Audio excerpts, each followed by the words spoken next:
सारे बच्चे ध्यान से सुनेंगे। आज हमारा कैपेसिटर का लेक्चर नंबर 11 में 11:10 हमने कल अपलोड कर दिया है। आज आपका 11वां लेक्चर स्टार्ट हो रहा है कैपेसिटर की, जो कैपेसिटर की चौथी क्लास है।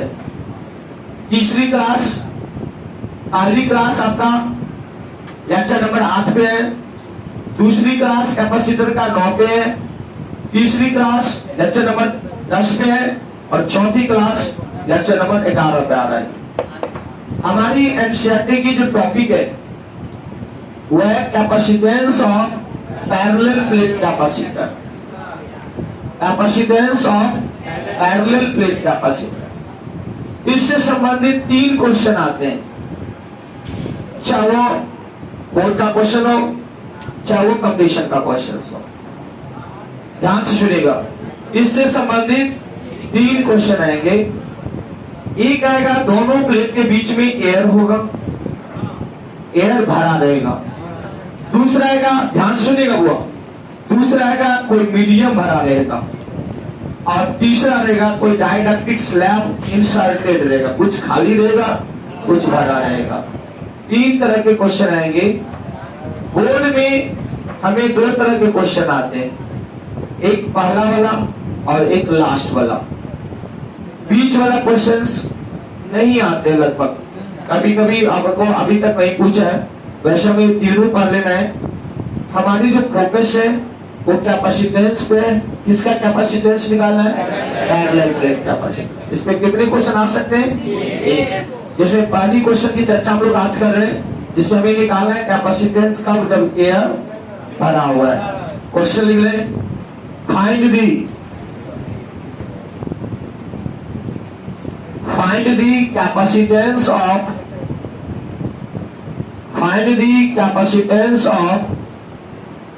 parallel plate capacitor. Parallel plate capacitor कब? When air is filled, जब एयर भरा हुआ, air is filled between 2 plates, 2 plate के बीच में क्या भरा हुआ हो? एयर भरा हुआ। When air is filled between 2 plates, जब दोनों प्लेट के बीच में क्या भरा हुआ हो? एयर भरा हुआ हो, तब आपको क्या निकालना है? कैपेसिटेंस। जब एयर भरा रहता है तो आपका कैपेसिटेंस का फॉर्मूला आता है A एप्सिलॉन नॉट बटा D। यानी हम लोग को आज यही प्रूव करना है, यही प्रूव करना है। परीक्षा में ये नहीं दिया रहेगा, सिर्फ इतना ही दिया रहेगा। जब ये कैपेसिटेंस की चर्चा कर रहा है, आपके माइंड में 3 क्वेश्चन चौंकना चाहिए। पहला, जब एयर भरा रहेगा तब, जब मीडियम भरा रहेगा तब, या मीडियम इंसर्ट रहेगा तब। आप देख लीजिएगा क्या भरा हुआ है? एयर। जब ये एयर होगा आपका आंसर आ जाएगा C बराबर A एप्सिलॉन नॉट बटा D। चलिए सॉल्यूशन लेके हम लोग क्वेश्चन मिटा देना। हमें निकालना है कैपेसिटेंस किसका, कब निकालना है? जब एयर भरा हुआ है 2 प्लेट के बीच में। क्वेश्चन हमारे सभी बच्चे ने लिख लिया है, लिख लिया ना? चलिए ये फॉर्मूला भी लिख लिया है। चलिए सॉल्यूशन में चलते हम लोग। यहां से देखिए, सबसे पहले हम लोग एक पैरेलल प्लेट कैपेसिटर बनाते हैं। एक प्लेट दूसरा प्लेट, ध्यान से देगा, वो अभी लिखना नहीं है, समझ लो कैसे फिगर बनाएंगे। इस दोनों प्लेट को नाम हमने एक का X रखा, एक का Y रखा, और दोनों प्लेट को हमने बैटरी से कनेक्ट कर दिया। और जब बैटरी का ये प्लस ये माइनस, वोल्टेज कितनी है? V। इस प्लेट के एरिया कितनी है? A। और दोनों प्लेट के बीच की दूरी कितनी है? D। ध्यान से सुनिएगा, जो ही बैटरी से कनेक्ट किया इस पे चार्ज आना जमा हो जाएगा। प्लस चार्ज इस पे जमा हुआ, इसकी वैल्यू आप मान लेते हैं +Q। इस पे चार्ज जमा होगा माइनस, जिसकी वैल्यू हमने माना -Q। इतनी बात आप लिख दीजिए डायग्राम में। कैपेसिटर बड़ा साइज में बनाएंगे, छोटा नहीं बनाना आपको, थोड़ा बड़ा साइज लीजिएगा, क्योंकि इस बीच में हम लोग को कुछ दिखाना और चीज है, तो there should be some gap, कुछ गैप भी रहना आपको। चलिए बनाइए अच्छे से, थोड़ा बड़ा बनाइए।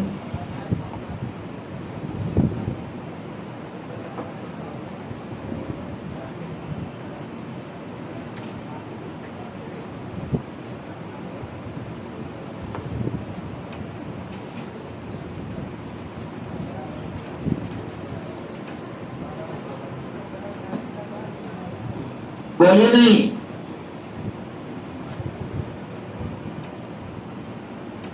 एक्स वाई क्या है भैया? X Y parallel plate capacitor, X plate है, वाई प्लेट है, और दोनों मिलाकर क्या होगा? Parallel plate. तो नीचे में लिखो, suppose X Y is the parallel plate capacitor, ठीक है नीचे।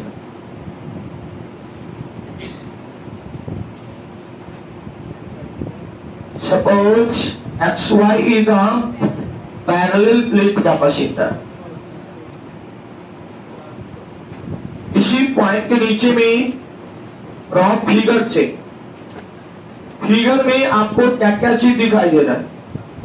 ए दिखाई दे रहा है, डी दिखाई दे रहा है, क्यू दिखाई दे रहा है, बी दिखाई दे रहा है। सबसे पहले हम लोग ए के बारे में लिखते हैं। ए क्या है? Area of each plate. A क्या है? Area of each plate. D क्या है?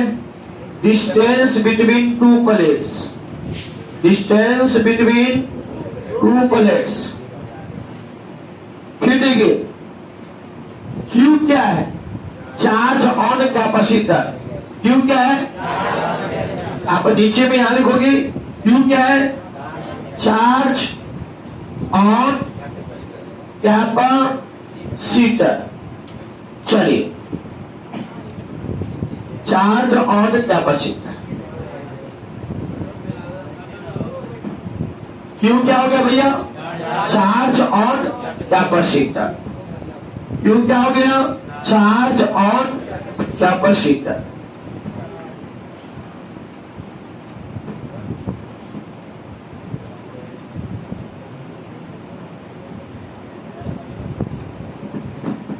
इसमें हमारे किसी बच्चे को तो कोई दिक्कत नहीं है। चलिए याद कीजिए, इस प्लेट के बीच में यहां पर पॉजिटिव चार्ज, इस पे नेगेटिव चार्ज, इलेक्ट्रिक फील्ड उत्पन्न हो जाएगा। चार्ज के कारण क्या उत्पन्न होता है? Electric field. और ये इलेक्ट्रिक फील्ड प्लस से किधर होगा? इस बीच में दिखाइए इलेक्ट्रिक फील्ड, प्लस से किधर? माइनस की ओर। फिगर में इलेक्ट्रिक फील्ड इस प्लस से माइनस की ओर, कैपिटल ये इलेक्ट्रिक फील्ड का डायरेक्शन किधर होगा भैया? प्लस से माइनस की ओर। अब हमारा सबसे पहले ध्यान रखिएगा, हमारा मुद्दा है सी निकालना, कैपेसिटेंस। किसी भी भीड़ में रहकर आप मुद्दे से ना भटके।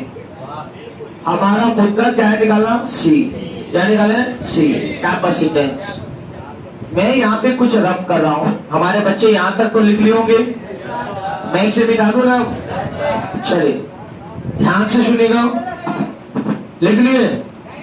ए हो गया area of each plate, D हो गया डिस्टेंस बिटवीन टू प्लेट्स, और क्यू हो गया चार्ज ऑन कैपेसिटर। चार्ज कब आया? जब बैटरी से कनेक्ट करेंगे। जब बैटरी से कनेक्ट नहीं करेंगे तो चार्ज नहीं आएगा। समझ में आ गया होगा? चलिए अब एक बात ध्यान देते हम लोग, बोलना नहीं, क्वेश्चन है, सारा क्वेश्चन इसी पे टूटेगा। हमें निकालना है सी। रफ देखिए, सी निकालने के लिए हमारा लास्ट पॉइंट क्या चाहिए? सी। सी निकालने के लिए आपको जरूरत पड़ेगा भी का, और भी निकालने के लिए आपको जरूरत पड़ेगा ई का। सुनिएगा पहले, सी हमें फाइनल क्या निकालना है? सी। सी निकालने के लिए भी की जरूरत पड़ेगी, भी निकालने के लिए ए की। यानी अगर हम ई निकाल लें तो भी निकल जाएगा और भी निकाल लें सी, तो सबसे पहले क्या निकालें, ई निकालें। यानी दोनों प्लेट के बीच में कितना इलेक्ट्रिक फील्ड है वो हम लोग निकाल रहे हैं। यहां देखिए, चूंकि लिखना नहीं है इलेक्ट्रिक फील्ड, लिखना नहीं, अब electric field between two plates,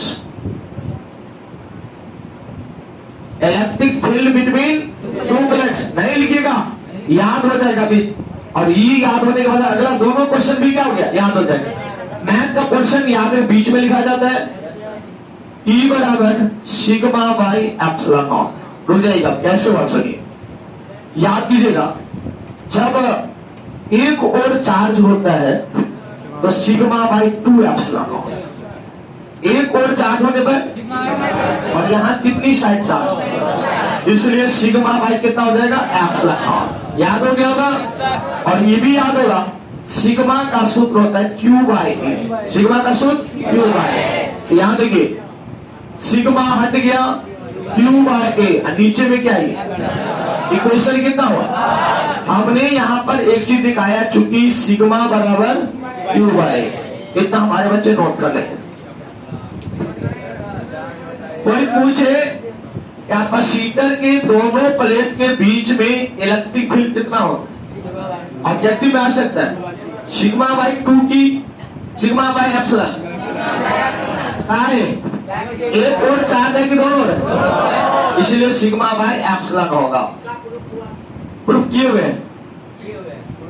दोनों प्लेट का प्रूफ किए हुए जी। आप ना बात करें भाई, चैप्टर को आगे निकाले।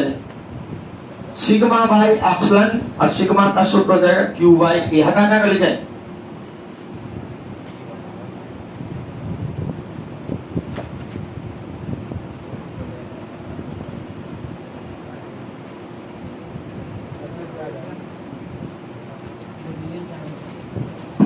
हमारे बच्चे समझ में आ गया होगा। अब ई तो निकल गया, अब क्या निकाले, भी निकालेंगे। अब क्या निकालेंगे, भी। अब भी निकलेगा तो सी, भी निकलेगा तो सी। चलिए हम लोग आगे की बात करते हैं। अब हमें निकालना है इस दोनों प्लेट के बीच का पोटेंशियल डिफरेंस। देखिए, potential difference between two plates, potential. अब देखो, पोटेंशियल डिफरेंस निकालने का एक सूत्र बताया हूं, याद रखना, V बराबर ET। ये देखो, ये V निकालने के लिए इस E को दोनों प्लेट के बीच की दूरी से मल्टीप्लाई कर दो। इस बात को आप याद रखो, परीक्षा में मत लिख देना, याद रखो, मास्टर को याद है, आपको ले बोला। ये प्रूफ भी करवा देंगे बाद में पोटेंशियल एनर्जी में। V बराबर कितना होता है, V बराबर कैसे निकलेगा V, E को D से। अब यहाँ देखो भैया, E का वैल्यू यहाँ से पुट, लिखने में क्यों व्यस्त हो यार, मर जाओगे कभी नहीं सीख पाओगे। तो मैं समझा रहा हूँ, टाइम दे रहा हूँ लिखने के लिए।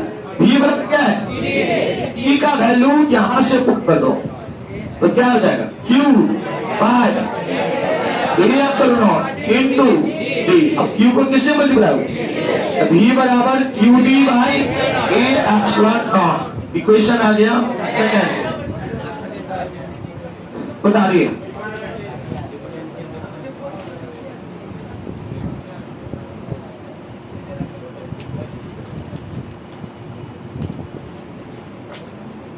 बाहर में आप भी लिख लो, याद रखो, ये फॉर्मूला है, याद रखना आपको।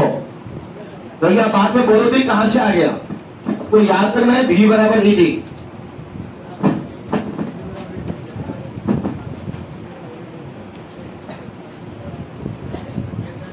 ये भी निकल गया, भी निकल गया। अब तो सी लास्ट पॉइंट पे, अंतिम स्टेज। अब सब काम हो चुका है, ई भी निकल गया, भी निकल गया। लास्ट पॉइंट किसका काम है, सी निकालने का। तो माय डियर, यहां पर देखो, अब हमें निकालना है कैपेसिटेंस। क्या निकाले, यहां देखिएगा। इसीलिए कैपेसिटेंस याद कीजिएगा, क्यू बाई सी का सूत्र क्या था भैया? कैपेसिटेंस का एक फॉर्मूला पड़े ना। अब देखो हमें किसकी जरूरत थी? यहां निकाल लिए, यहां देखिएगा लिखना भी नहीं है। सी बराबर क्यू मेन बट्टा ये ई के स्थान पे Q D by A epsilon not. A epsilon not कहां जाएगा? तो क्यू गुने ए एप्सिलॉन नॉट बटा क्यू डी। क्यू से क्यू कट गया, सी बराबर ए एप्सिलॉन नॉट बटा। क्लियर? क्या बात है? आपका ये तो गाजर का हलवा है। चलो वो बात अब साइलेंस, अब आप नोट कर लीजिए।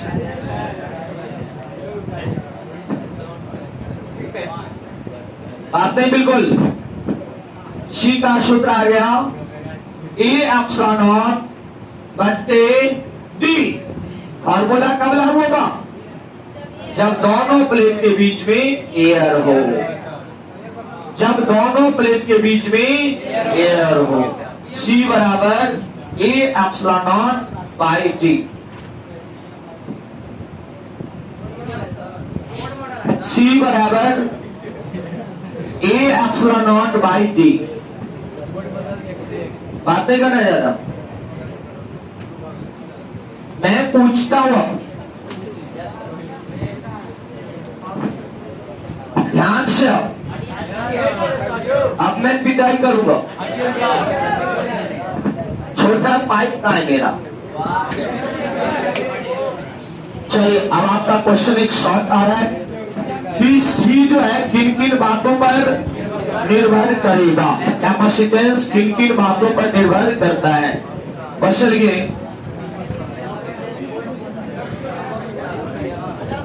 What are the factors, what are the factors, वह कौन कौन से कारक हैं। What are the factors on which जिस पर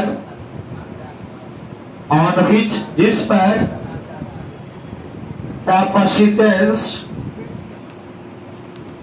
व्हाट आर दी फैक्टर्स, वह कौन कौन से कारक है ऑन विच जिस पर capacitance of parallel plate capacitor depends. Parallel plate capacitor depends निर्भर करता है। वह कौन कौन से कारक है जिस पर पैरेलल प्लेट कैपेसिटर का कैपेसिटेंस निर्भर करता है। किसका कैपेसिटेंस? पैरेलल प्लेट कैपेसिटर का। सॉल्यूशंस बहुत बड़े लगाता हूं। सॉल्यूशन में बात करें हम लोग, कैपेसिटेंस कितने बात पर निर्भर करेगा? तीन बात। किसका कैपेसिटेंस? समझ में आ गया होगा। अब आपको ये आंसर खुद आता है, कैसे का मैं जवाब देता। आपने कल एक फॉर्मूला लिखा था कि ए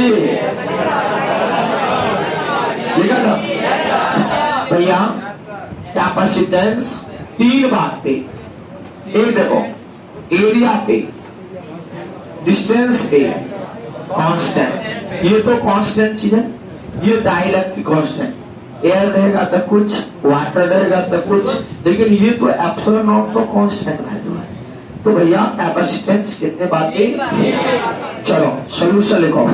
देखो capacitance of parallel plate capacitor, solution लिखे capacitance of parallel plate capacitor depends on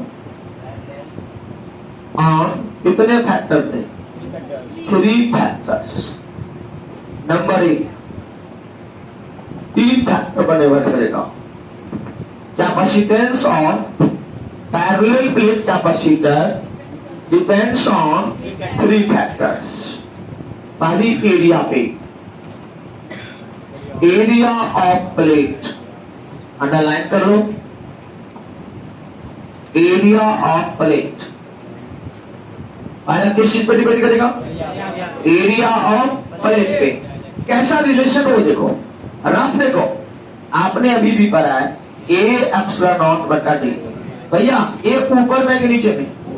तो डायरेक्टली प्रोपोर्शनल होगा कि नहीं होगा? तो यहां हम लोग लिख सकते हैं सी जो होगा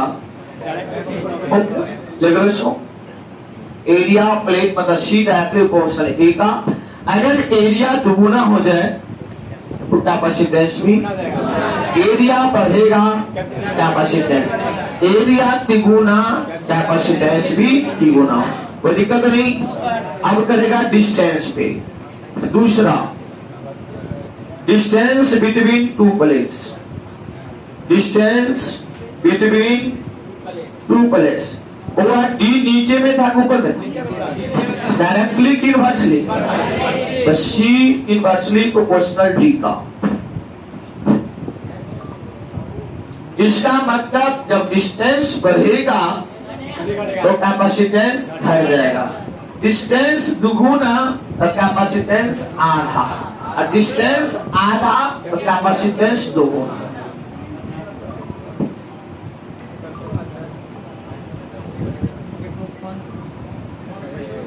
और see directly inversely proportional D का हमारे बच्चे दो चीज समझ गए। तीसरा चीज डिपेंड करेगा दोनों प्लेट के बीच में मीडियम कौन सा है। एयर रहेगा तो कुछ, वाटर रहेगा तो कुछ, यानी के पर डिपेंड करेगा। कांस्टेंट पे, डाइलेक्ट्रिक कांस्टेंट पे, डाइलेक्ट्रिक कांस्टेंट का वैल्यू बढ़ेगा तो कैपेसिटेंस। लेकिन यहाँ पे डायरेक्टली इनवर्सली का संबंध नहीं लेना, सिर्फ इतना लिखना कि डाइलेक्ट्रिक कांस्टेंट का वैल्यू बढ़ने से कैपेसिटेंस भी बढ़ता है। नंबर 3 तीसरा पॉइंट, डाई इलेक्ट्रिक कांस्टेंट। तीसरा कौन सा पॉइंट है भैया? Dielectric constant. Dielectric constant पे क्या लिखोगे? When the value of K increases, dielectric constant increases. When dielectric constant is increased, बढ़ जाता है, then क्या होगा? तो capacitance is also increased. Then capacitance is also increased. पूरा नीचे में then capacitance is also increased। यानी मैं लिख रहा हूं, बोल रहा हूं, सुनिए, मैं बोल रहा हूं, लिखिए।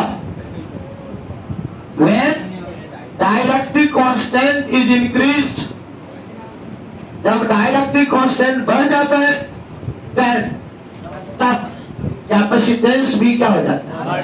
Capacitance is also increase. यानी के बढ़ेगा तो सी भी बढ़ेगा। रेगुलर में नॉट रेगुलर वे में नहीं, रेगुलर रहता तो डायरेक्टली प्रोपोर्शनल होता। और इसका रैंडम नहीं है, अगर ना डायरेक्टली लिखना उसमें ना इनवर्सली लिखना है। आगे समझ में आ गया होगा बात? एक बात, ये 3 बात है, ये आपका बोर्ड में शॉर्ट क्वेश्चन में आ सकता है। इसका एक बात पढ़ लेते हैं ऊपर। इस तरह से आज की कक्षा यहीं पे क्या होती है? समाप्त होती है। ओके, बैठे रहेंगे भी। Okay, thank you.